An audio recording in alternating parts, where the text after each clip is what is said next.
رضی اللہ عنہ عرض کرتے ہیں کیوں نہیں یا رسول اللہ صلی اللہ علیہ وسلم؟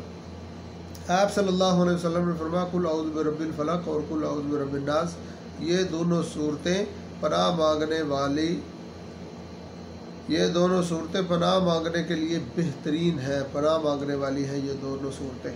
امام نسائی نے اس حدیث کو روایت کیا ہے۔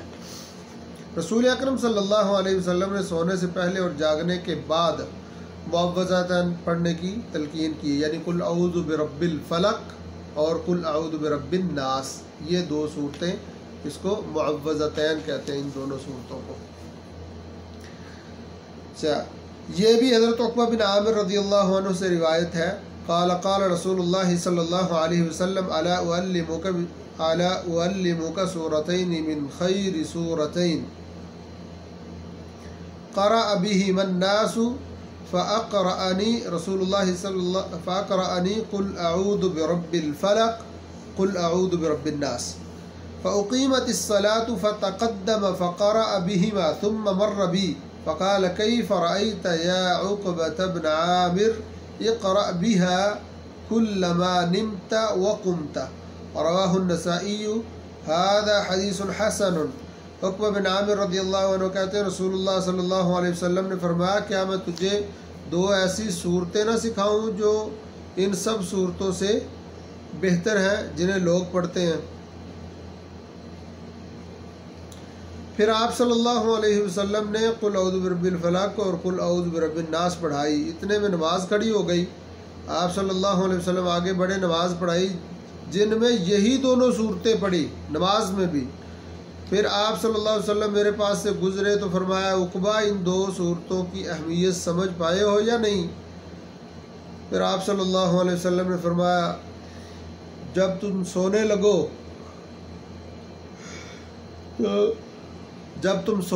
سونے سے پہلے یہ دو صورتیں پڑھ لیا کرو، اور جب تم جاگو تو جاگنے کے بعد یہ دونوں صورتیں پڑھ لیا کرو۔ امام نسائی اپنی سنن میں اس حدیث کو لائے اور حدیث حسن ہے۔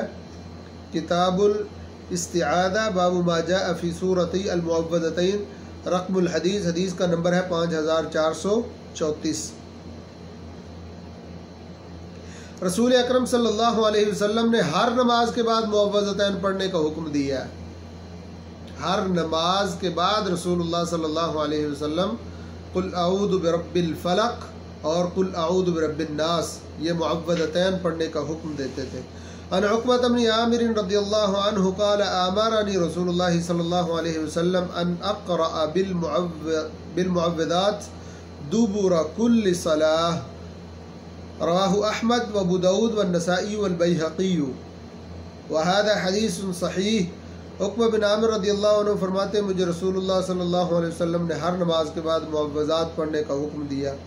امام احمد اس کو اپنی مسند میں لائے، امام ابو داود اپنی سنن میں لائے، امام نسائی اس کو اپنی سنن میں لائے ہیں، اور امام بیہقی اپنی کتاب میں اس حدیث کو لائے ہیں۔ یہ حدیث صحیح ہے۔ اور امام البانی رحمہ اللہ تعالی سلسلہ احادیث صحیحہ میں 6 جز میں اس کو لائے ہیں، حدیث نمبر ہے 1523۔ انسانوں کی نظر بد اور جن شیاطین کے اثرات مثلا جادو، سایہ، جنون، وسوسے، حسد، شیطانی خیالات وغیرہ سے بچنے کے لیے معوذتین سے بڑھ کر مؤثر کوئی دعا نہیں ہے۔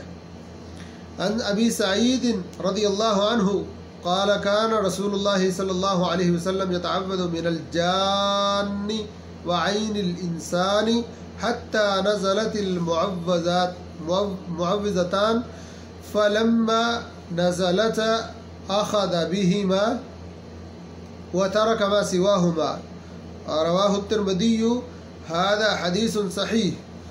حضرت ابو سعید رضی اللہ عنہ کہتے ہیں رسول اللہ صلی اللہ علیہ وسلم جنات اور انسانوں کے نظر بد سے بچنے کے لیے اللہ رب العالمین کی پناہ طلب فرمایا کرتے تھے، لیکن جب معوذتین نازل ہوئیں تو آپ صلی اللہ علیہ وسلم نے باقی تمام دعائیں چھوڑ دیں اور معوذتین کو اپنا معمول بنا لیا۔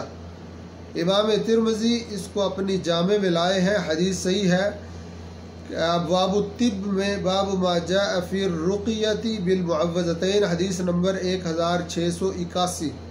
رسول اللہ صلی اللہ علیہ وسلم پر جادو کیا گیا تو جبرائیل علیہ السلام نے آپ صلی اللہ علیہ وسلم کو معوذتین پڑھنے کی ہدایت کی، جسے پڑھنے کے بعد رسول اکرم صلی اللہ علیہ وسلم مکمل طور پر جادو کے اثر سے آزاد ہو گئے۔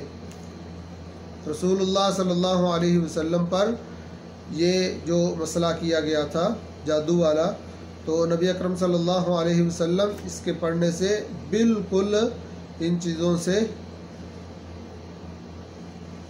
معوذتین کا دم جادو کا اثر زائل کرنے کے لیے بہترین اور مؤثر دعا ہے۔ اس حوالے سے نبی اکرم صلی اللہ علیہ وسلم پر جو جادو ہوا تھا، حضرت زید ابن ارقم رضی اللہ عنہ بیان فرماتے ہیں کہ یہودی رسول اللہ صلی اللہ علیہ وسلم کے پاس آتا جاتا تھا۔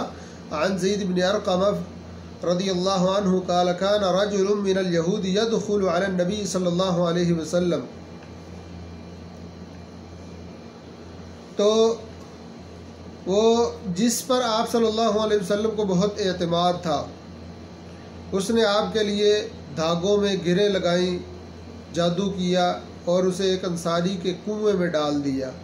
اس جادو کے اثر سے آپ صلی اللہ علیہ وسلم کو تکلیف رہنے لگی۔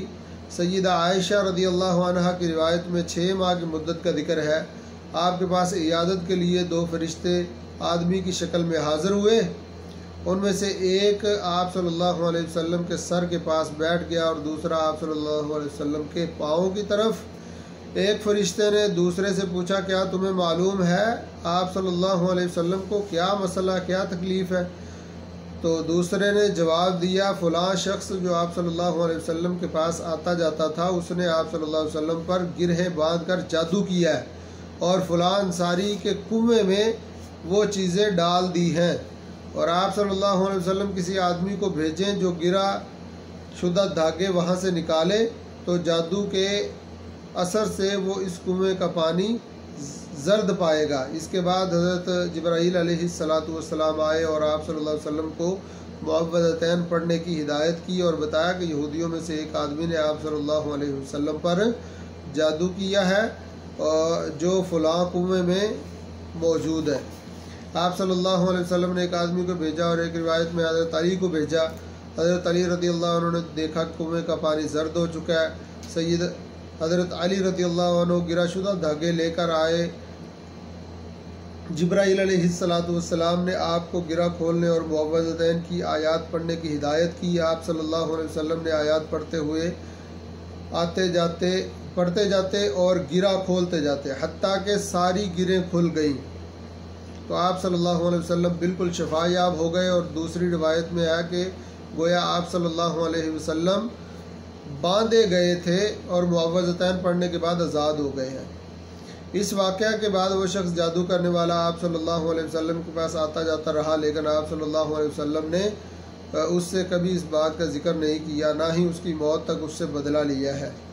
یہ طبرانی میں روایت ہے۔ تو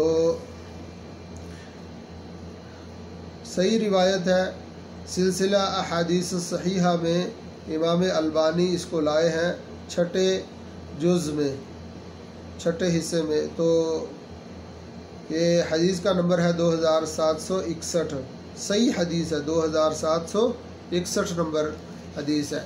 تو نبی اکرم صلی اللہ علیہ وسلم سے جو ان کو مسئلہ تھا جادو کا، وہ بھی اللہ رب العالمین نے ان معوذتین کے پڑھنے کی وجہ سے ان سے دور فرما دیا، الحمدللہ۔ تو مرض الموت میں معوذتین پڑھ کر دم کرنے سے جان نکلنے میں جو تکلیف ہوتی ہے، اس میں اللہ رب العالمین آسانی پیدا فرما دیتے ہیں۔